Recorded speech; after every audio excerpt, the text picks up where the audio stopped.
wana request wenye mmeka mic hapa msongeshe, like mmemsongesha sana hizi type. Amesema hizi mama mic nisongeshe sasa, sijui nitaweka wapi hizi. Amesema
Such a good friend of mine.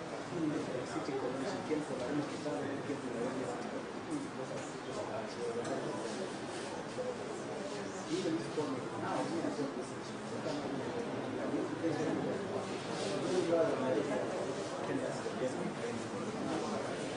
Just to give us another experience. We became very good friends. Even if we get to know him, it's not like we get the attention. It was good.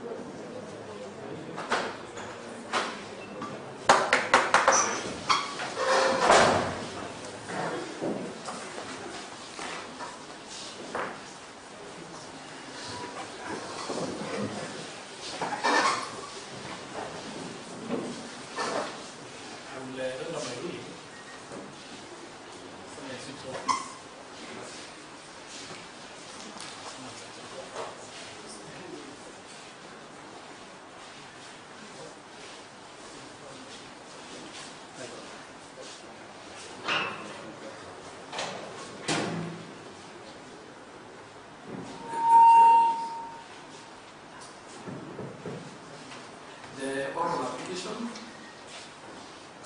Ezekiel book. The oral application by the state seeks order that the respondent be detained for a further 30 days pending completion of investigations by the police officers who are seized of the matter.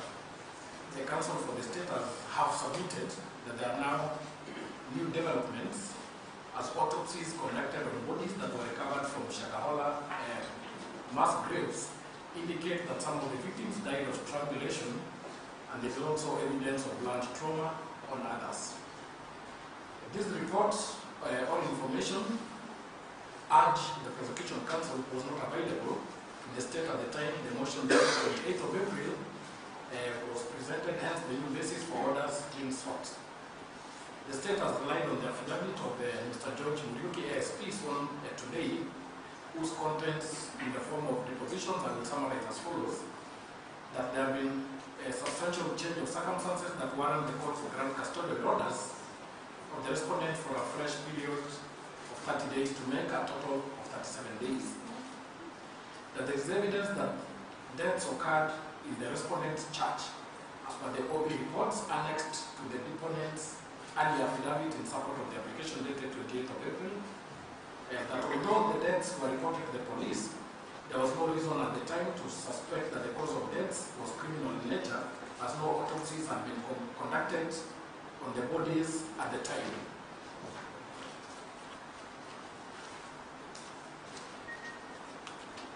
That preliminary investigations have established that the bodies who were buried at Chakahola are site subject to the ongoing investigations. That exhumation of more bodies has been done and autopsies conducted with the same have revealed that the cause of death of some of the victims were not natural but possible homicides. That there is need for DNA sampling and testing to be conducted to ascertain whether any of the bodies exhumed at Chakahola belonged to the people or individuals who are said to have met their demise at New Life Prayer Center. That in the event that the deaths which occurred at New Life Prayer Center are found to be of the persons whose remains have been exhumed from the Chakahola site, murder charges will be preferred against the respondents. That the respondent commands a youth following and is a person of immense influence who is likely to interfere with witnesses. It is on the basis of the foregoing depositions that the state seeks that the respondent be detained for a fresh period of 30 days. The state relied on the decisions of Coleman and Wolfson and Republic versus Diana Suleiman Said and another, and Mukhtar Ibrahim Ali versus Republic, rather, as cited in the case of Mukhtar Ali Republic, and also the decision of Philip Ondara Onyancha and two others, which have had the occasion to peruse and which provide the general jurisprudence that a court is mandated on application by a party to vary the terms of bond or bail in the event of change of circumstances, provided that the relevant facts for reconsideration are provided and are tenable. Counsel appearing for the respondent have resisted the application, urging that what the state is attempting to do is a witch hunt and an attempt to use the court process to curtail the respondent's liberty for as long as possible by claiming that the circumstances have changed to warrant such detention. It is stated that the respondent has cooperated with the police by presenting himself when he was summoned and even recorded a statement under trial. The respondent's counsel further state that there are no change of circumstances that have been demonstrated by the state to warrant further detention of the respondent, which will effectively result in the curtailment of his liberty, which is a constitutional right. Learned counsel for the respondent submit that although the investigation to be considered were previously premised on a myriad of criminal offences, there is now no explanation as to where those offences have fizzled out to, resting with the investigating officer zeroing in on the suspected offence or offences of murder and the indication of malice on the part of the investigations. Further, it is argued by the respondent's counsel that the fact that the autopsies have been conducted cannot possibly be construed to be a new matter that would not have been reasonably in the hands of the investigators, as the very purpose of the exhumation of the bodies was naturally expected to be for purposes of determining the causes of death inter alia. It is further submitted that the results of the autopsies, therefore, were expected and are not a new discovery, and that in any event, the results will not affect the matter before these courts. As the deaths have all along been associated with one Paul Mackenzie, his church and his property, his land. In further opposition to the state's application, the respondent's counsel stated that the application for further custodial orders of the respondent do not affect the DNA exercise and that the same can proceed with his liberty intact. The respondent submits further that through his counsel that it has not been demonstrated by the state how his perceived influence over his followers or church members will derail or impede investigations or the manner in which he will interfere with witnesses. The respondent takes the position that no compelling reasons have been preferred by the state to warrant the custodial orders that are now being sought for 30 days, particularly noting that there are no instances of interference or an attempt thereof of witnesses by the respondent that have been demonstrated, and that in any event, the state has been given sufficient time to investigate the matter. The respondent places reliance on the decision of Oscar Sudi Kipchumba and Republic, in which Ngugi J, as it then was, synthesized what is now popularly referred to as the double test. In the decision, it was held that in such controlled detention applications, the state must first persuade the court that it is acting in absolute good faith and that the continued detention of the individual without a charge being preferred is inevitable due to existing exceptional circumstances. And that secondly, the court observed, the state must demonstrate that the continued detention of the individual without charge is the least restrictive action it can take in balancing the interest in a potential criminal trial. The state in rejoinder told the court that as the initial application was made under the Prevention of Terrorism Act, (POTA), it is available for this court to extend the detention period for a further 30 days, noting that POTA provides for such extension for up to 60 days.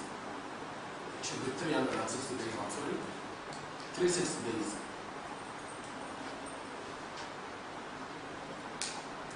I have considered the oral application and the responses thereto, and I deduced the issue for determination to be whether the state has presented compelling reasons through the affidavit filed today to warrant this court to detain the respondent for the period sought, that is a further 30 days.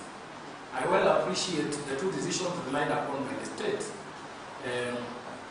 that a court seized of a matter, such as the instant one, may, on application by a party, with demonstration that circumstances have changed, review an earlier position that the court had taken.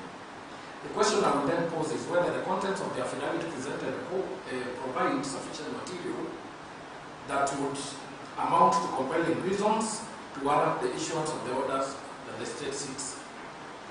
In the ruling that this court rendered on the 2nd of May this year, I granted custodial orders for 7 days while observing as follows, I quote, "This court will in the premises take it that the time sought is for purposes of recording witness statements," end of quote. In the final orders, I directed that the prosecution today appraises this court on the status of the investigations, and I expected the court to be informed, among others, whether the exercise of recording witness statements is complete, but that has not been the case. It remains therefore unclear to me, in the circumstances, whether the witnesses generally referred to in the affidavit and submissions presented to the court today are the same witnesses in respect of whom, in my view, 7 days was sufficient to have their statements recorded. I say so because the previous application was premised on the ground that witnesses had not recorded statements. It is instructive from the record that the application dated 28th of April 2023 indicated that the respondent was being investigated for offences under various statutes, which included the offence of radicalization under POTA. In the oral application before me, which in my view is an application independent of the one dated 28th of April 2023, though related, and from the affidavit filed today, it emerges that the only offence or offences currently under investigation with regard to the respondent is the offence of murder. In the wake, I do not agree that this is a matter under POTA, for which long incarceration period for a cumulative period of up to 360 days can be sought and granted on consideration. That is so because I will bind the state by the material it has presented before. That is the affidavit. As to whether the reasons given by the state meet the compelling reasons that warrant the detention of the respondent for a period of 30 days, I need not restate the progress of processing.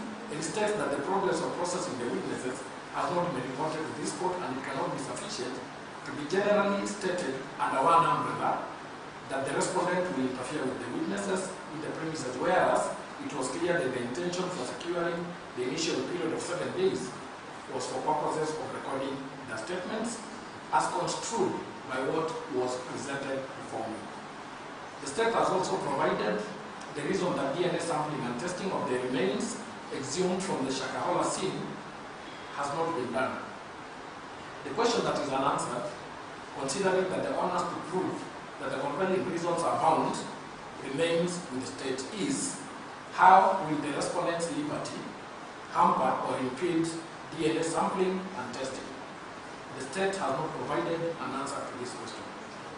Do the reasons given then in the analyzed position above meet the threshold in the double test rule as provided in the case of Sudi Oscar Kipchumba? I think not. First, by failing to provide adequate information on the true status of the investigations as ordered by the court, I am persuaded that the state has not acted in absolute good faith in seeking to continue to detain the respondents. For instance, the state, despite having been given time to record or written statements, has not provided information on the position now subsisting, whether those witnesses have recorded statements or not. Second, the argument that DNA sampling and testing is yet to be done cannot be a tenable reason. As I have stated above, it has not been demonstrated how the respondent will impede that exercise. The state did not respond to the respondent's plea for bond or bail. I will then dispose of the state's oral application as follows. A. The respondent shall be admitted to a bond of 3 million shillings with one surety of similar amount or an alternative of cash bail of 1.5 million shillings. B. The bond bail terms granted in the above shall subsist until the respondent is formally charged and or until investigations are concluded. C. The respondent shall not, before being formally charged, it is important regarding the respondent shall not, before being formally charged or while investigations are ongoing, address, make comments, or discuss in public any matters concerning the events relating to what is now commonly referred to as the Shakahola massacre. D. The respondent shall report to the investigating officer once a week on a day of the week and time of the day to be agreed upon by the prosecution counsel and the defense counsel. And lastly, parties will be at liberty to apply for the closure of this file once investigations are closed. Those are the orders of the court. The ruling has to be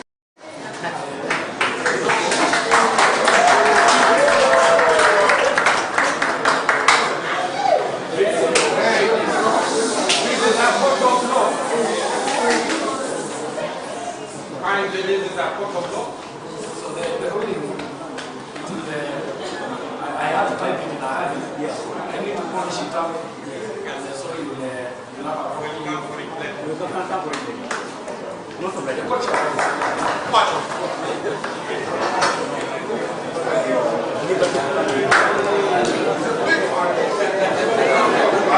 The